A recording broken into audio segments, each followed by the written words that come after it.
జర్నలిస్టుల పట్ల రాష్ట్ర ప్రభుత్వం పాలకులు చూపుతున్న వివక్ష నిర్లక్ష్య వైఖరిని వేడనాడే సమస్యలను వెంటనే పరిష్కరించాలని Telangana working journalist federation TWJF వ్యవస్థాపక అధ్యక్షులు రాష్ట్ర కన్వీనర్ మామిడి సోమయ్య డిమాండ్ చేశారు.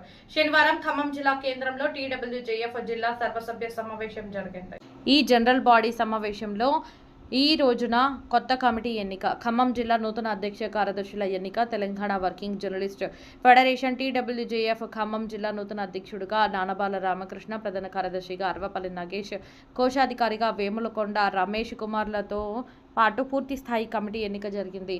ఈ జనరల్ బాడీ సమావేశంలో జిల్లా టీబీజేఏ అధ్యక్షుడిగా వందనపు సామ్రాట్ గుప్తా, కార్యదర్శి కాసోజు శ్రీధర్, టీబీజేఏ ఖమ్మం నగర అధ్యక్షుడు వెలుగోటి వెంకట్, కార్యదర్శి నల్లా రాకేష్ రెడ్డి, టీడబ్ల్యూజేఎఫ్ ఖమ్మం నగర అధ్యక్షుడు గంటెల కుమార్, కార్యదర్శి కప్పల మధు, ఖమ్మం ప్రెస్ క్లబ్ అధ్యక్షుడు అంతోటి శ్రీనివాస్, కార్యదర్శి మల్లెల శిల్ప, ఫోటోగ్రాఫర్ అధ్యక్షుడు అమ్రబోయిన ఉపేందర్, కార్యదర్శి చెరుకుమల్లె సతీష్ మరియు జిల్లా సంయుక్త కార్యదర్శి కుంభం రవికుమార్, ఉపాధ్యక్షులు నాగేశ్వరరావు, నాగకృష్ణ, ఈసీ మెంబర్స్ మామిడాల వీరబాబు, మహమ్మద్ షకీల్ పాషా, లింగాల రామ్మూర్తి, ఓరుగంటి కిరణ్, ఎలిశెట్టి రామకృష్ణబాబు, కల్లేపల్లి లింగయ్య, నాయిని స్వాతి, శివ, జగదీష్ పాల్గొన్నారు.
ఉండడం వల్ల నాకు కొంత బాధ కలిగించింది. ఎందుకంటే ఈ సంఘాన్ని స్థాపించిన వాడిని, ఫౌండర్ ప్రెసిడెంట్గా ఉన్నవాడిని, తెలంగాణ రాకముందే తెలంగాణ పేరుతోటి యూనియన్ స్థాపించి ఆ రోజు నుంచి నేను రాష్ట్ర వ్యాప్తంగా అన్ని జిల్లాల్లో తిరిగి యూనియన్ బలోపేతం చేసినప్పుడు నా వైపు ఇక్కడ లేకపోవడం అనేది కొంత బాధ కలిగించి నేను కొంతమందిని సంప్రదించడం వల్ల మీరందరూ కూడా ఈ రామకృష్ణ ద్వారా కానీ లేకపోతే నగేష్, సామ్రాట్, వీళ్ళందరూ కూడా నాకు అండగా ఉండి ఇక్కడ ఖమ్మంలో మేము ఉంటాం సార్, యూనియన్కు మేము అండగా ఉంటామని చెప్పేసి ఆనాడు ముందుకొచ్చి మహాసభ పెట్టడం జరిగింది.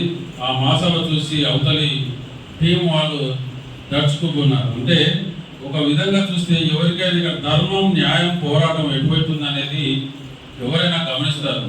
ప్రజలైనా సరే, ప్రభుత్వాలైనా సరే, పోరాటం, న్యాయం, ధర్మం ఎటువైపు నడుస్తుంది అనేది మన జర్నలిస్ట్ మిత్రులు కూడా గమనించి ఆనాడు మహాసభను చాలా విజయవంతంగా చేశారు. మీ అందరికీ కూడా ధన్యవాదాలు తెలియజేస్తున్నాను.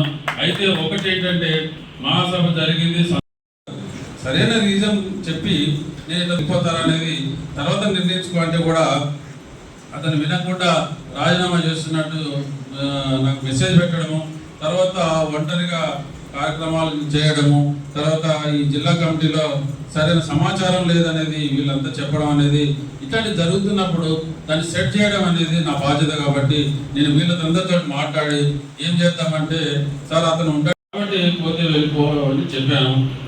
ఆ విధంగా ఇవాళ జనరల్ బాడీ పెట్టడం కూడా అదే కారణం. ఎందుకంటే మళ్ళీ కమిటీని పునరుద్ధరించడం అంటే పునర్నిర్మాణం చేయడం అంటే మళ్ళీ ఒక ప్రెసిడెంట్ని లేకపోతే జనరల్ సెక్రటరీని ఎన్నుకోవాలంటే అది మా బయలా ప్రకారము జనరల్ బాడీలో జరగాలి.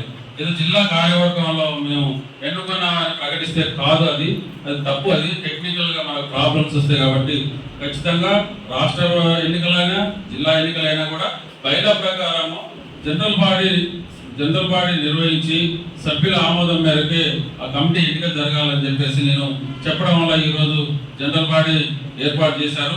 ఈ జనరల్ బాడీకి మీరందరూ రావడం సంతోషం. మీరు ఆమోదిస్తే ఇక్కడ కొత్త కమిటీ మళ్ళీ ఎన్నికవుతుంది. ఈ రాష్ట్ర మహాసభ మనం విజయవంతం చేసే టైంలో మనం ముందుకు వెళ్ళాలి అని ఒక అడుగు మనం వెనక్కి వెళ్ళి గొడవలు పెట్టుకుంటే కాదు. ఇప్పటికే రాష్ట్ర నాయకత్వంలో వివాదం ఏర్పడి గొడవలు జరుగుతున్నాయి. అది లీగల్ గా కోర్టు హైకోర్టు దాకా పోయింది కాబట్టి ఆ సమస్య ఉన్నది. ఆ సమస్యలో ధర్మం న్యాయం అనేది గెలుస్తుంది. నాకు నమ్మక విశ్వాసం ఉన్నది. మన వైపు ఉంటాం, మన వైపే ఉంటుంది సంఘం, మనదే. ఎందుకంటే అన్ని హక్కులు సర్వ హక్కులు మనకే ఉన్నాయి. అధ్యక్షుడి తప్ప అక్కడ న్యాయస్థానం కూడా ఆలోచిస్తుంది. ఇప్పటికీ గవర్నమెంట్ కూడా పట్టకాయలు వేస్తున్నది గవర్నమెంట్ మీద. హైకోర్టు గవర్నమెంట్ కూడా చాలా తప్పు చేసింది మన విషయంలో. అక్రిడేషన్ కమిటీలో ఇవ్వకుండా పెండింగ్ పెట్టి అక్కడ నిర్ణయాలు చేయడం జరుగుతుంది అక్రిడేషన్ కమిటీ సమావేశం పెట్టి. కాబట్టి దాని మీద కూడా త్వరలోనే రేపు 2-3 రోజుల్లో హైకోర్టు చాలా సీరియస్ అయింది.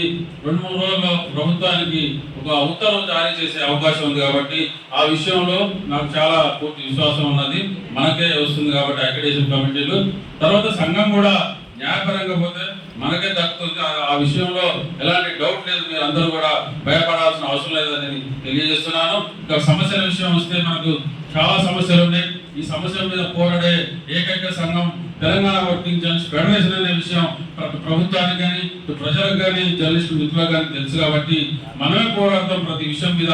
ఇప్పటికీ అనేక ఇష్యూస్ మీద మనం 2-3 సార్లు ధర్నా ప్రోగ్రాం పెట్టాం. మన చలో హైదరాబాద్ కార్యక్రమం పెట్టాం.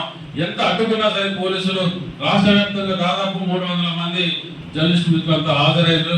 ఐఎన్టీఆర్ ముట్టడి, ఐఎన్టీఆర్ కార్యాలయం ముట్టడి జరిగింది. అసెంబ్లీ ముట్టడి చేయాలనుకుంటే చేస్తామని చెప్పాం. సెక్రటరీ ముట్టడి చేయాలంటే చేయగలం. కానీ మనం కూడా కొంత ఇంకా ఓపిక పడుతున్నాం. ప్రభుత్వానికి ఇప్పటికే 2 సంవత్సరాలు గ్రేస్ పీరియడ్ ఇచ్చాం. ఇప్పటికి మనం తొందరపడి ఆందోళన చేయలేదు. ఇప్పటిదాకా ఓపిక పడ్డాం. కాబట్టి ప్రభుత్వం నా ఓపికని సహనాన్ని పరీక్షించొద్దని చెప్పేసి ప్రభుత్వానికి ఒక హెచ్చరిక కూడా చేయడం జరిగింది. ఇప్పుడే నాకు ఐఎన్టీఆర్ ఆఫీస్ నుంచి ఒక ఫోన్ వచ్చింది. ఎందుకు వచ్చిందంటే ఐఎఫ్డబ్ల్యూజీ అనేది మనం అప్డేటెడ్ ఉన్న జాతీయ సంఘం ఉంది. మన డిమాండ్ల మీద ఐఎఫ్డబ్ల్యూజీ కూడా సీఎం నిన్న లేఖ రాశారు. ఆ లేఖ సీఎం గారికి అందినట్టున్నది. వారు అంటున్నారు, మీరు మొన్న ధర్నా చేసినప్పుడు ఆ డిమాండ్ల పత్రం పోగొట్టారు అంటే పుట్టదాఖలు చేస్తున్నారు. మనం ఇచ్చిన డిమాండ్ల పత్రాన్ని పుట్టదాఖలు చేస్తున్నారు. ఇప్పుడు సీఎం ఆఫీస్ నుంచి వాళ్ళకు వచ్చిందో మాకు తెలియదు. కానీ నన్ను వెంటనే మీరు మొన్న ఇచ్చిన డిమాండ్ల పత్రం ఉన్నది కదా మాకు పంపండి అని చెప్పేసి ఐఎన్టీఆర్ ఆఫీస్ నుంచి ఫోన్ చేశారు. అంటే ప్రభుత్వము అధికారులు ఏ విధంగా ఉన్నారంటే జర్నలిస్టులని చిన్న చూపు చూడడం కాదు, చాలా నిర్లక్ష్యం, వివక్ష చూపుతున్నది. 2 ఏళ్ళు అయిపోయింది గవర్నమెంట్ వచ్చి ఒక్క సమస్య కూడా పరిష్కరించలేదు. ఎంత దుర్మార్గం, ఎంత దౌర్భాగ్యం. ఇలా అక్రిడేషన్లు కూడా కొత్త అక్రిడేషన్లు ఇవ్వలేకపోయింది ఇప్పటిదాకా. దాని మీద ఇంకా తగ్గబడ్డ జరుగుతుంది. సరైన టెక్నికల్ ప్రాబ్లమ్స్ సాల్వ్ చేయలేదు. ఇది కంప్యూటర్లో మెయిల్లో వాళ్ళు కరెక్ట్ ప్రపోజల్ ప్రాసెస్ చేయట్లేదు. అంటే ఎంత అవకతవకలు, ఎంత అన్యాయము, ఎన్ని అవసరం పడుతుంది జర్నలిస్ట్ వాళ్ళ రాష్ట్ర వ్యాప్తంగా. కాబట్టి